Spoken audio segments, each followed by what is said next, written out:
Welcome to Dig, a history podcast.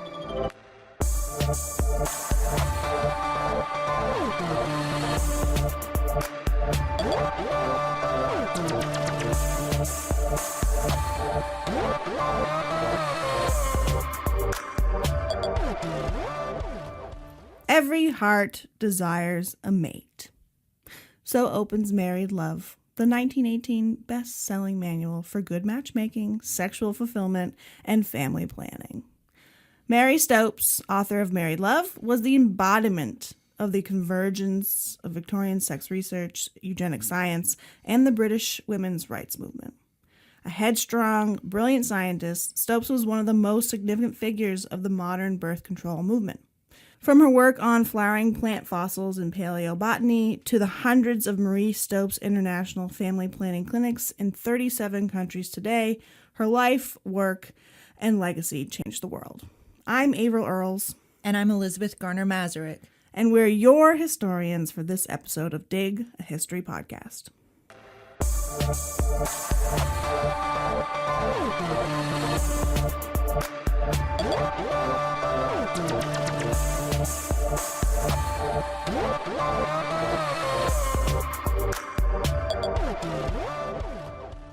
Mary Charlotte Carmichael Stopes, oh my gosh, that's a big name, was born in Edinburgh in 1880 to a wealthy architect with a penchant for paleobotany and a feminist activist. Oh, that's cool. So, those who knew her, even in her early years, commented on her headstrong nature. Though it wasn't allowed, she earned her Bachelor's of Science in just 2 years, graduating at the age of 21, when she went to study at the Botanical Institute in Munich on a research scholarship. She was refused the opportunity to pursue a doctorate because she didn't speak German, and, of course, that little thing because she was a woman. Defiantly, she learned German, worked furiously and without flagging, and was the first woman to earn a PhD at the University of Munich in 1904 as magna cum laude. Even more remarkably, she earned a doctorate of science just 1 year later from London University, the highest degree honor a scientist can achieve in Great Britain. She was the youngest person to do so ever in the country. In 1904, she joined Manchester University's science faculty as a junior member and spent 1904 to 1910 teaching. Her research focused on plant fossils, and the biggest scientific question of the day was on the origins of angiosperms. And for those of you who aren't experts in paleobotany, those are flowering plants. Okay, thank you, because I didn't know the idea what that was. Me either, I had to look it up. Angiosperms. Charles Darwin had called them an abominable mystery. The earliest traces of flowering plants were leaf impressions in Japan. The chance to study there was most fortunate indeed because Japan was also home to more than just her academic interests. Ooh, intrigue. Kenjiro Fuji was a Japanese botanist who'd studied at Munich with Stopes. I get it now. Mm-hmm. One of the 500 male students and one of 500 male students and the only one to catch her eye and ultimately capture her heart. Aww. The only hang-up was the wife who waited for him back in Tokyo. Of course. Freaking course, right? Since she'd left Munich, the two had corresponded regularly, fostering their affections across 2 continents. And then, in 1906... Sorry. And then in 1906, Fuji wrote to tell her that he was divorced. Angiosperms got her funding from the Royal Society of London to spend most of 1907 and part of 1908 in Japan studying fossils and the hottest question in paleobotany, and the hottest question in her life. In her life. The Japanese government aided her every exploratory expedition in Japan, giving her an entourage of over 30 men. Mm-hmm. Wow, that's actually impressive. Yeah. They helped her climb down into coal mines, collect samples, and haul it all over the countryside. As the Liverpool Echo reported, Quote, she traversed the country from end to end and made many notable discoveries of fossils. Miss Stopes, in these explorations, went into parts of Japan where no white person has ever been. End quote. The angiospermocious?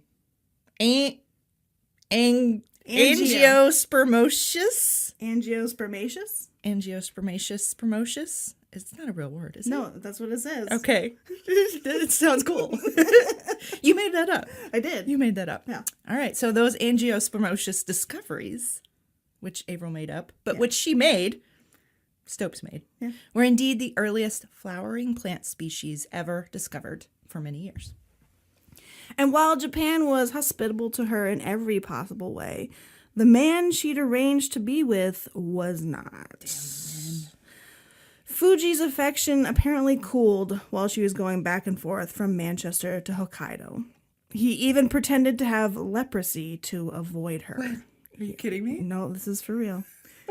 This poor woman.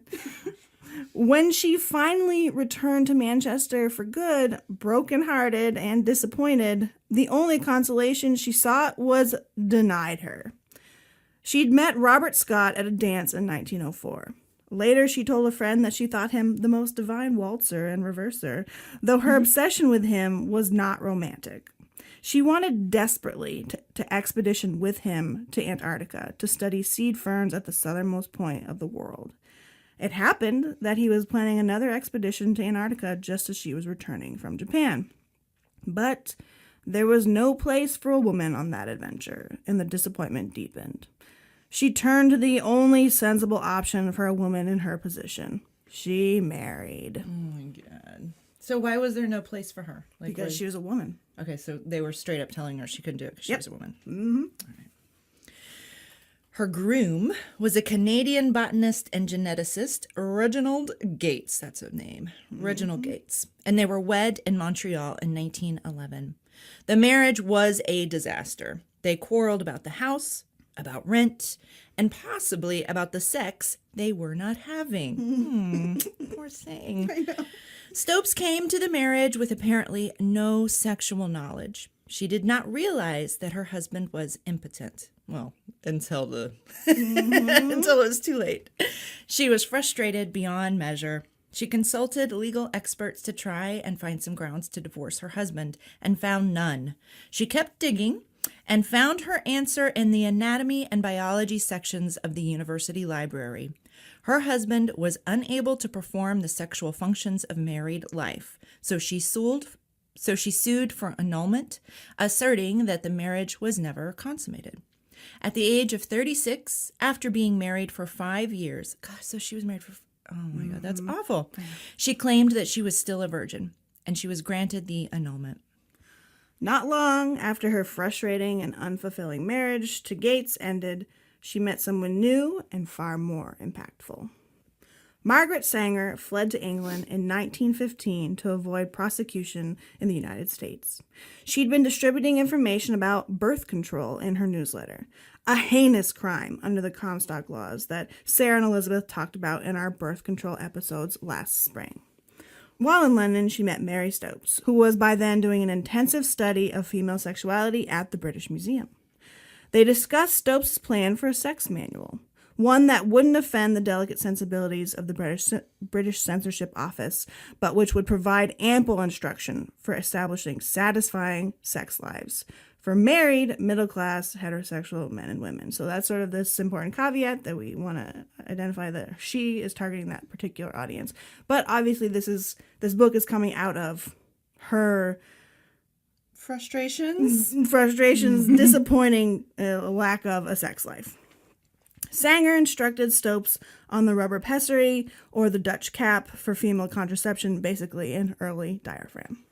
So Mary Stopes and Margaret Sanger were affectionate friends at first, but also rivals, and they eventually grew apart, as these stories tend to go. Sanger lamented in her letters to friends that Stopes never properly credited her as having the first birth control clinic. Stopes always envied Sanger's international acclaim and publicity. In 1927, Sanger wrote about an encounter with Stopes at a genetics conference when Stopes showed up uninvited. Quote, Marie Stopes has not been invited, got cards somehow, and upon the arm of her husband swept into the drawing room to attend the meeting. Lord Dawson then changed the program and decided there should be no discussion, only questions. Mary arose with book in hand and announced that Mary Ware Dennett had written a book on the laws in USA and hoped they would all buy it and understand the situation in the USA. Juliet, darling, the book, that book. Isn't she a fiend? Don't buy it or read it or look at it. It's devilish and cruel. I wrote at once to Havelock, who has the book, and asked his opinion of it. He was good enough to read it at once and wrote me that it was uninteresting, too full of details, and obviously trying to hurt me and belittle the work I have done. He said it's the old trick of politicians digging up people's past ideas and using them as a weapon. He urged me not to discuss it and would never live until my friends gave it life by buying and reading it. And of course, the Havelock mentioned in this letter is Havelock Ellis, who was one of Margaret Sanger's lovers, but also was probably the most important sexologist in Britain at the time. So Mary Stopes and Margaret Sanger differed greatly on a number of key issues. For one, Sanger believed ardently in birth control access for all, no matter what their socioeconomic status or ethnicity or marital status. Stopes' work on birth control access was largely aimed at the well-educated, white, middle-class heterosexuals. Stopes' sex manual, Married Love, was very much a symbol of those differences. It was intended for an educated middle-class woman, and its cost and Lexile level limited its accessibility to anyone outside of those parameters. Still, it was the first of its kind in Britain and was ready for publication in 1918. Unsurprisingly, no publisher would touch it. It was too controversial a topic and thus risky an investment. But Stopes was fortunate in her second and final marital match. Marry money. She married Humphrey Verdon Rowe. Man, she knows how to pick them with the names. In 1918. Rowe was a pretty cool guy, as early 20th century husbands go. He shared and supported Stopes' interest in sex education. He'd witnessed the effects of frequent childbearing on his female workforce in the manufacturing industries. He'd even tried to fund a birth control clinic at St. Mary's Hospital in Manchester, but the hospital declined the offer. Rowe was a famous and very wealthy aircraft pioneer, and when they married, he was on war service in the Royal Air Force during World War I. As part of their prenuptial agreement, he gave Stopes a gift of £20,000. Holy, That's a lot even now. £20,000 plus another $10,000 to finance her activities and birth control activism. She used that money to publish her book, which was an instant bestseller, and ultimately paid her husband back. While British censorship laws were a bit more lax than America's Comstock laws, it was still dangerous for a sex manual like Married Love to discuss sex explicitly. So the resulting book, which is the marriage of Stopes' research on female sexuality with her hobbyist interest in writing really bad poetry, the result is a scientific instruction manual enveloped by prose packed with metaphor and illusion. Oh, God, those are the worst. Stopes' sex manual guides the young and old married couple to sexual fulfillment, but she also counsels that married couples should start on a base of equality. Thus, when it comes to sex, both should be sharing equally in the sexual pleasure, just as they should be viewed equally in their contributions to the marriage. She recommends separate bedrooms when possible, that a woman's intellectual growth not be stifled by marriage. She also assumes that good middle-class boys and girls enter into marriage with no sexual knowledge. So Stopes educates in as straightforward a language as possible through her flowery prose, right? Yeah, right, yeah. It's sort of the instructions are buried in the prose. Gotcha. But they're there. So, for example, she writes, "What actually happens in an act of union should be known. After the preliminaries of love play, the stimulated penis, erect, enlarged, and stiffened, is pressed into the woman's vagina." That sounds so icky. Pressed into? It's what it is. Ordinarily, when a woman is not stimulated, the walls of this canal, as well as the exterior lips of soft tissue surrounding its exit, are dry and rather crinkled. and the vaginal opening is smaller than the man's extended organ. But when the woman is what is physiologically called tumescent, that is, when she is ready for union and has been profoundly stirred, these parts are all flushed by the internal blood supply and to some extent are turgid like those of the man, while there is a plentiful secretion of mucus, which lubricates the channel of the vagina. She goes on to say, in a really ardent woman, the vagina may even spontaneously open and close as though panting with longing. Oh my God. So powerful is the influence of thought on our bodily structure that in some people all these physical results may be brought about by the thought of the loved one, by the enjoyment of tender words and kisses, and the beautiful subtleties of wooing. Stopes is blunt in her assessment of men who approach women without the appropriate wooing, that a dry vagina, when a woman has not been delivered to tumescence, is not a nice experience for anyone and can hurt a woman. Surprisingly, the book doesn't stop there. Stopes discusses the location and function of the clitoris, the female orgasm, and the importance of sex beyond procreation. And even better, Stopes gives instructions on how to ready a woman for pleasurable sex. In correspondences with an older woman and fellow birth control activist later in life, the older woman said she knew that she'd experienced an orgasm before, but had never had the language for it. And language aplenty did Mary give. She counseled men and women on the magic world of breasts and nipples and their connection to a woman's sexual arousal. In her very wordy fashion, she notes that some husbands are unaware that the kissing and the tender fondling with his lips of a woman's breasts is one of the first and surest ways to make her ready for complete and satisfactory union. Even more to the point, though again, not really to the point because she had to dance around the offending language of sex, she discussed the mystery of the clitoris. I'd say though she's pretty blunt though. Yeah, I mean, with having to dance, this is pretty. She's pretty hitting the saying nail on the what you need head. to do. Oh yeah. Yeah. Okay. So she writes, though in some instances the woman may have one or more crises, and when she says crises here, she means orgasm. Crisis. Oh my God, I'm having a crisis. Jesus. Oh my God. Okay.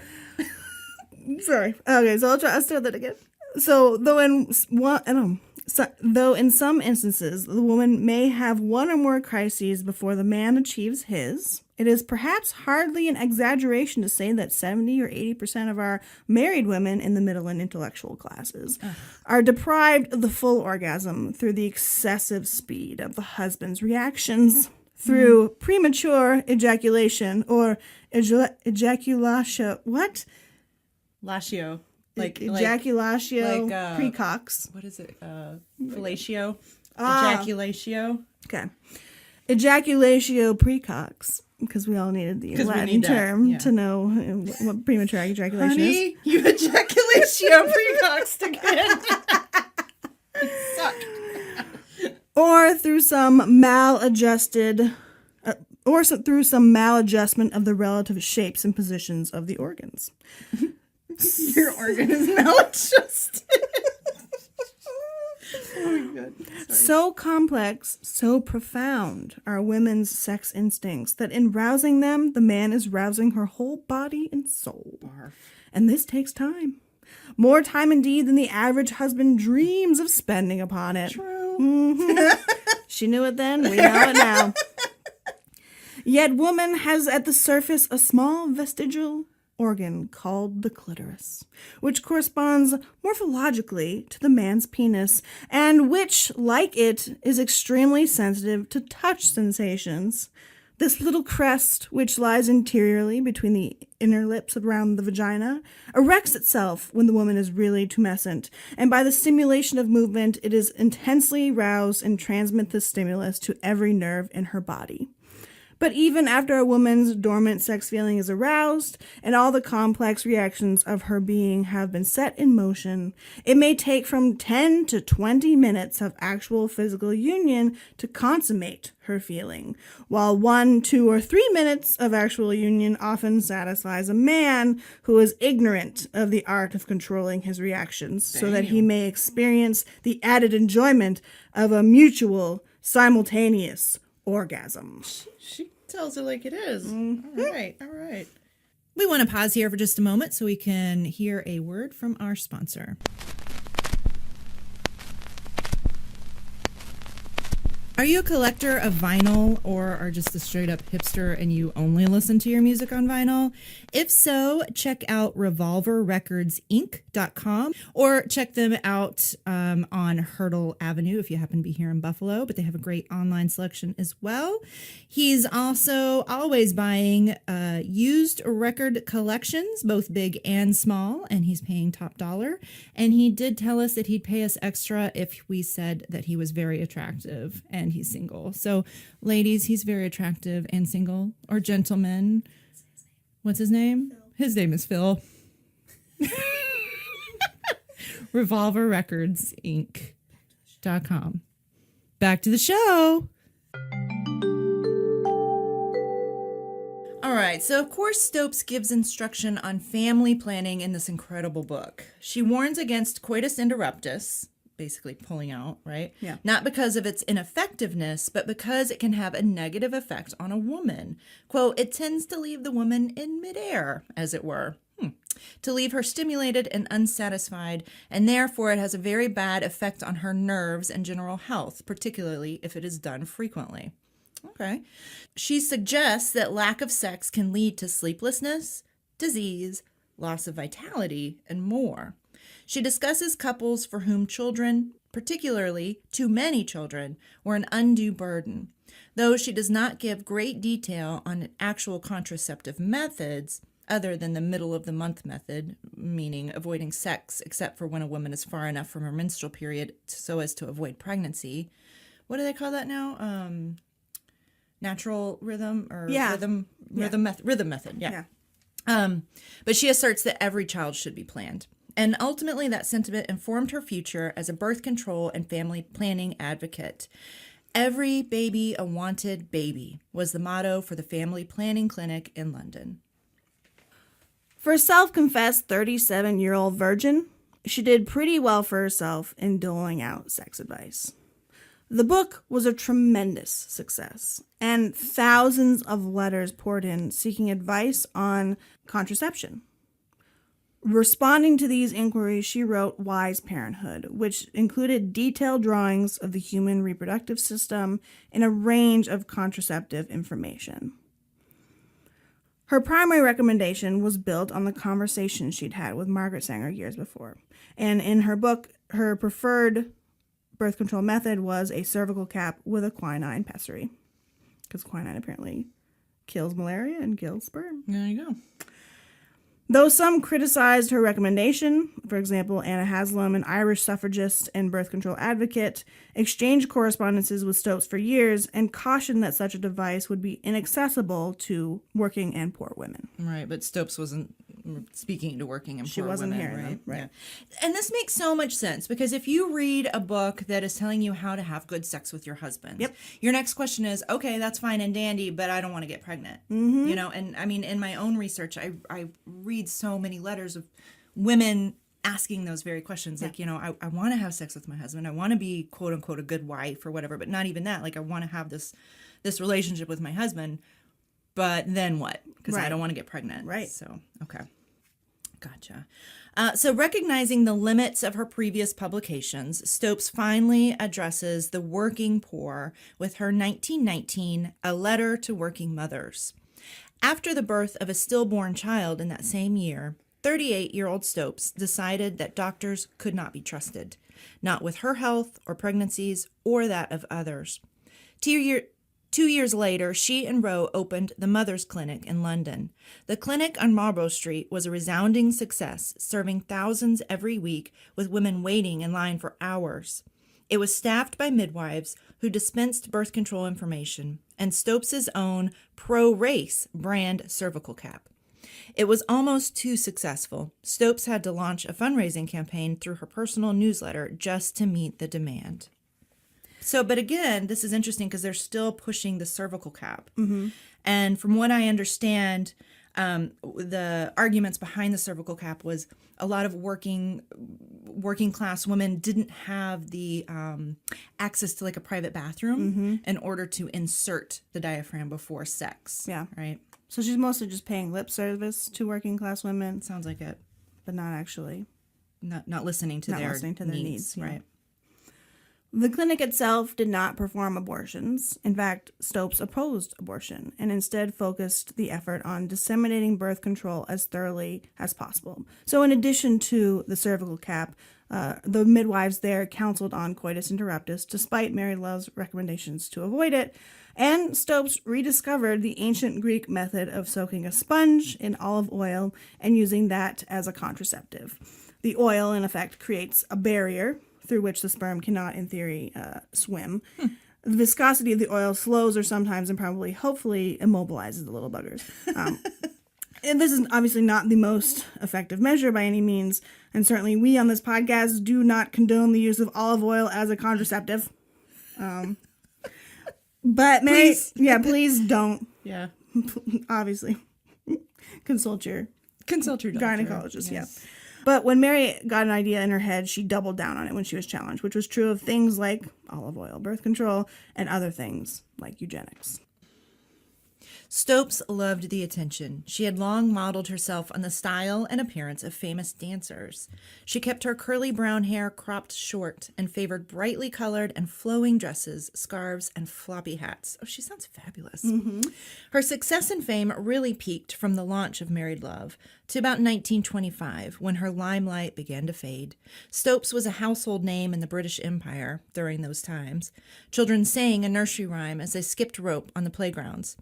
Jeanie Janie, full of hopes, read a book by Mary Stopes, but to judge from her condition, she might have read the wrong edition. Oh my God, I love it! I freaking love it!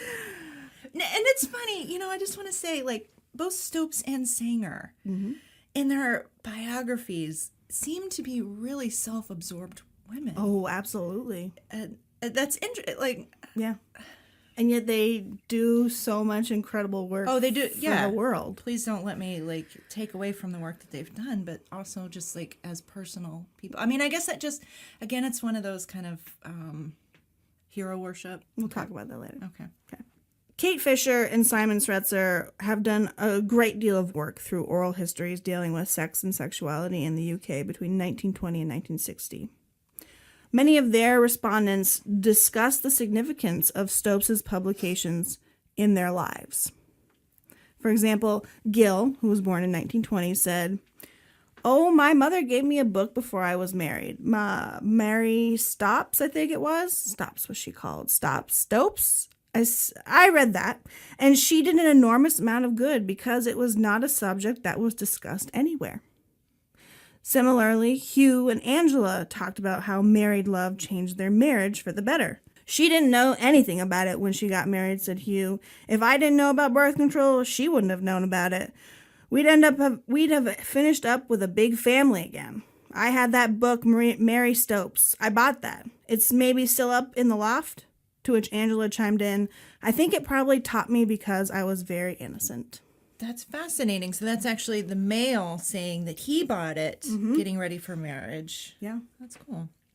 Stopes' greatest legacy is far and away the clinics she opened. The Mother's Clinic moved to central London in 1925, and then she opened clinics in Leeds in April 1934, Aberdeen in October 1934, Belfast in October 1936, Cardiff in October 1937, and Swansea in January of 1943. This network of clinics developed into the Mary Stopes International, a non-governmental organization that had ties to some 5,000 outreach centers around the world. Her work provided birth control and family planning access to thousands of women in her time, and thousands more since. But like Margaret Sanger and Planned Parenthood, Stopes was more than the sum of her sex manual and birth control clinic. Like many of the sexologists, leading scientists, and intellectuals of her day, Stopes was also deeply involved in the emerging eugenics movement. She founded the Society for Constructive Birth Control and Racial Progress, and was one of the leaders at the Second International Eugenics Conference, which was held in New York City. Alexander Graham Bell was the honorary president, and according to the Eugenics Review, under American leadership and dominance, the work of eugenicists disrupted by World War I in Europe was to resume. And just an interesting side note, Bell was deaf, and he was a leader in the movement to teach lip reading to deaf students, as opposed to sign language in America, because he believed that it would, quote, normalize deaf students more. And this was actually against what many deaf advocates wanted. Oralists like Bell, influenced by the new ideas of racial hierarchy and evolution, saw sign language as a primitive, primordial jargon. In order to truly integrate the deaf into the mainstream, people like him argued, the deaf would have to learn to read lips and speak English in order to seamlessly blend into the dominant culture.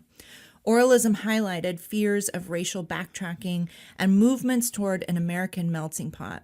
So it makes sense that he was part of the eugenics movement during this time. While there was no official legislation ever passed in Britain, Stopes and her fellow British eugenicists were essential to the more subtle policies and practices that supported the health and improvement of the population. Some states, like Finland, Sweden, Denmark, and Norway, passed compulsory sterilization laws in the early 1930s. And what we mean by that is what it sounds like. These states were taking people they considered problematic to the population and forcing them to be sterilized. Mm-hmm.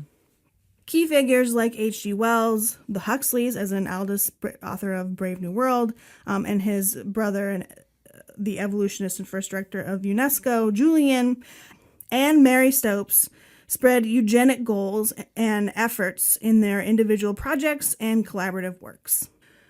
For prominent British intellectuals like the Huxleys, Stopes, Wells, and Stopes' husband Roe, birth control would lead to a better population.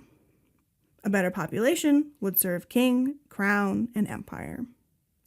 Stopes felt so passionate about the movement and the power of birth control that she quit her job at the university to focus full-time on the birth control clinic in 1920. The eugenics movement was, of course, an international conversation. Marissa and Averill talked about this a bit in their episode on fascism and uteruses last spring. How the Nazis really tainted the eugenic movement permanently with their employment of a racist agenda of negative eugenic practices like forced sterilization, homosexual re-education, and euthanasia of mentally and physically disabled Germans. And it's true that a lot of the discussion about eugenics was less common in the public forum, but it did not go away with the Nazi taint. Disability historians even argue that the American eugenics movement didn't slow down after the Nazis, but continued just as strong. For example, look at the forced and coerced sterilization of Native American and Black women in the 20th century. The eugenic movement was founded by Francis Galton, Charles Darwin's cousin, who was influenced by Darwin's 1859 publication On the Origin of Species. Darwin himself never dared to take his discussion of evolution and natural selection to the issue of the human race. On the other hand, he did little to combat the social Darwinist movement as it took shape. Stopes actually met Galton when she was young, and like many young up-and-coming scholars in the science community, she was undoubtedly awed by the famous man and his radical ideas. Eugenics manifests in two general approaches, positive and negative eugenics. Positive eugenics generally refers to providing health care and support for mothers and infants, as well as genetic counseling for who you'd be suited to procreate with, and rewarding particular individuals for procreating. Negative eugenics, as we've already noted, relies on curbing certain populations' ability to procreate through birth control, compulsory abortions and sterilizations, and anti-miscegenation laws, anti-interracial marrying. Eugenic societies like Stopes' constructive birth control and racial progress were widespread across Europe and America, with most starting in the late 19th century. Basically, if you were somebody, you probably belonged to a eugenic society. Yeah, I think we can't overstate that enough, right. That this was pretty cutting edge in science at the time. Yeah. Margaret Sanger also moved in and out of eugenics society circles. Again, birth control and access to it was seen as a measure to improve the overall population. Smaller families meant that fewer people had to share resources. Women who aren't constantly pregnant or nursing can live better, more educated, healthier lives. And the cumulative factor will ease the burden on the planet, society, and individual families. Sanger's mother died a very early death, and Sanger blamed her poor health on having 11 children and multiple miscarriages throughout her life. So that was one of kind of the motivating factors behind Sanger's activism. And while there are overtones of her eugenic ideas in both Married Love and Wise Parenthood, the eugenicist in Mary Stopes shone in her newsletter, The Birth Control News. In an editorial from July 1922, Stopes wrote, "Sterilization of the unfit raises a hornet's nest, but no one worries at all about the daily sterilization now going on of the fit. Young married men of the professional classes are today often forced by conditions to remain sterile, though they passionately desire the healthy children they could have if they did not have hordes of defectives to support in one way or the other." Stopes was a proponent of the forced sterilization movement, which gained a widespread popularity in a number of European countries and American states in the 1920s and 30s. Britain never implemented or authorized that kind of eugenic action, unlike Finland or Czechoslovakia, which came even later to this party. The Czechs launched their sterilization program in the 1970s Oh my gosh. and sterilized 90,000 women. Holy, I did not know that. 1970s. That's 1970s, so late. 90,000 women before the program was shut down in the fall of the communist regime there. So in that quote from Stopes' editorial, she's arguing against those who asserted that forced sterilization didn't belong in Britain. She's saying that those who bristle against this measure don't seem to be paying attention to the social ills that are created by not sterilizing people. Young men can't go find suitable partners and have happy little white British families because they have to work to pay taxes to support the broods of poor and sickly and unwanted children of those who should be sterilized. Yeah, that's some scary business right there. So it's probably fair to say then that Mary Stopes was not a big fan of the welfare state that Britain was expanding in the early 1920s. Yeah. Yeah, okay. So the eugenicist publication was her mouthpiece to discuss her views on racial inferiorities. She described the Italians as a low-grade race, and threads of anti-Semitism garnished the magazine. She was particularly convinced that the degenerative and defective should be sterilized. Her eugenicist views even led to estrangement from her only child. When Harry Rose Stopes endeavored to marry a woman who wore glasses, Mary Stopes objected loudly and persistently. She apparently shuddered to think that such a trait would be passed down to subsequent Rose Stopes generations. When he married the love of his life anyway, Stopes cut him out of her will. When she passed in 1958, she left the bulk of her estate to the Royal Society of Literature rather than her family. A real peach, Mary Stopes. Wow. In 1922, a Roman Catholic physician, Halliday Sutherland, wrote Birth Control, a statement of Christian doctrine against the Neo-Malthusians. And Neo-Malthusians is a sort of another name for eugenicists, because they were concerned about the explosion of the population and how that would challenge the Earth's resources to support the population, so we had to curb the population. That stuff. In this book, Birth Control, a statement of Christian doctrine against the Neo-Malthusians, he alleged that Stopes' clinics and books were birth control experiments intended to exploit the working poor.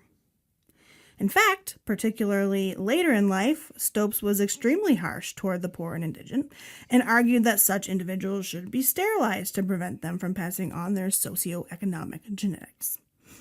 Still, in 1922, she launched a libel suit against Sutherland, at which both presented expert medical testimony. Stopes won the initial appeal, but Sutherland ultimately won the case when he appealed to the House of Lords. The highly publicized trial ended up working in her favor, and she seemed to relish the attention. She wrote inciting letters to the Pope and even once wrote to Henry Ford to appeal to him to aid her in her fight against the evil of the Catholic Church. We'll read you some parts of this letter because it's kind of funny.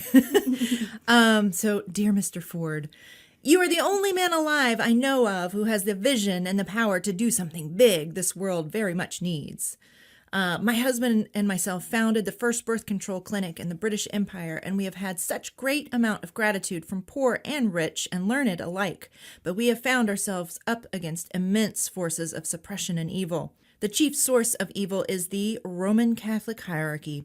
So I am writing to ask you with all the earnestness of a fellow reformer to help us in what we will prove to be the very biggest fight in history for human health, happiness, and peace against the reactionary forces which would deprive the masses of these. You are so gloriously rich and could spare £1 or £2 so easily. Won't you send me that right now? Holy cow! This woman's got some cojones. Oh my God. We'll talk about Henry Ford another time and his role in. He's a peach too. Yeah. In addition to publishing Roman Catholic Methods of Birth Control in 1933, which was a formal rebuttal to the accusation that her birth control clinics were experimenting on the public, her public engagements exploded as everyone wanted to have the famous Mary Stopes speak at their events. At the same time, the church, which had helped to finance Sutherland's case against Stopes, banned her books and her film Maisie's Marriage. British newspapers feared the Irish censors and refused to even run ads for her books. Her quarrel with Sutherland in the church turned a corner to paranoia. Late in life, she was convinced every misfortune was a Roman plot against her. She was always a bit difficult to get along with, but as she got older, Mary Stopes became unbearable. She alienated her friends, allies, and family. After 1938, when she and Verdun Roe separated, she sunk into a deep depression, writing terrible poetry. Just terrible. And publishing books that brought on unfavorable reviews and poor sales. She was still at odds with the Catholic Church, but also the medical community and her own kin. She was racist and narcissistic and heterosexist and a terrible poet. And yet, she opened clinics that brought access to birth control to women who were in desperate need. She changed the lives of ignorant women like Gil and Angela with her frank and honest sex manual, and may have introduced the female orgasm to an entire generation of women. In 1999, maybe it comes as a surprise, but maybe not, that The Guardian readers, a British newspaper, voted her Woman of the Millennium. Wow. I mean, yeah, I think this is just another example that hero worship never suits us. All people, all of our heroes are flawed, and many of our quote-unquote heroes are straight up not good people. Mm-hmm. But they can still give us good things. It's how we use those legacies that really matter. Yeah, absolutely. And so obviously we've talked about Margaret Sanger in this episode a lot. And I think it goes back to that as well. So Sarah and Marissa and I all volunteer for Planned Parenthood. And one of the things that we do for them is to organize these teach-ins where we train future activists and advocates of Planned Parenthood how to answer the hard questions, because people who hate Planned Parenthood hate it in a really violent and awful way. And if you work an event, they will come up and challenge you and fight you and say, oh, Margaret Sanger, she was a eugenicist. She wanted to kill black people, all this other stuff, which all, of course, is not true and is a distortion of the things that she did. Like she once gave a speech on birth control access to Women's Society for the Ku Klux Klan. Mm-hmm. But that's because Margaret Sanger would talk to anyone and everyone about birth control, and mm-hmm. she believed that everyone should have access to birth control, regardless of their beliefs, their socioeconomic status, their marital status, all of it. Mm-hmm. Mary Stopes, not so much. Also, maybe a bad person in some ways, but her work is has just made astronomical changes to the lives of women around the world, but especially in Britain. Yeah. Well, thank you for that, because I actually was not that up on Mary Stopes. I'd heard her name and come across her name, but because I'm an American historian, we tend to focus on our own stuff and not look at the rest of the world. So I think that actually puts so much more context into I don't know, some of the discussions that we've had in previous birth control episodes and things like that. And I think this is definitely a thread, and some of the things that we talked about in this episode we'll be picking up further in subsequent episodes.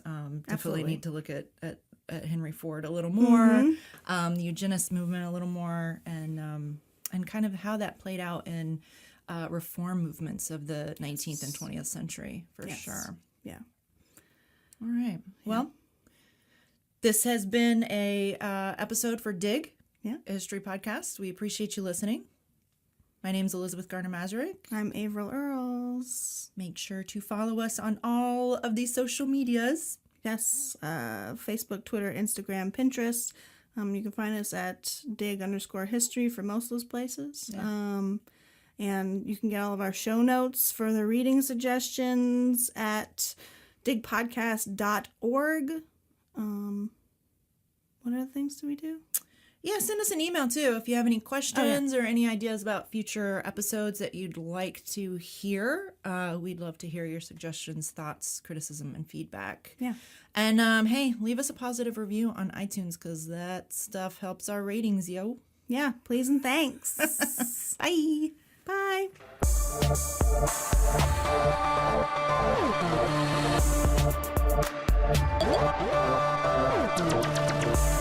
This podcast was produced by the historians of Dig, Elizabeth Garner-Mazurek, Sarah Hanley-Cousins, Mercer Rhodes, and me, Averill Earls.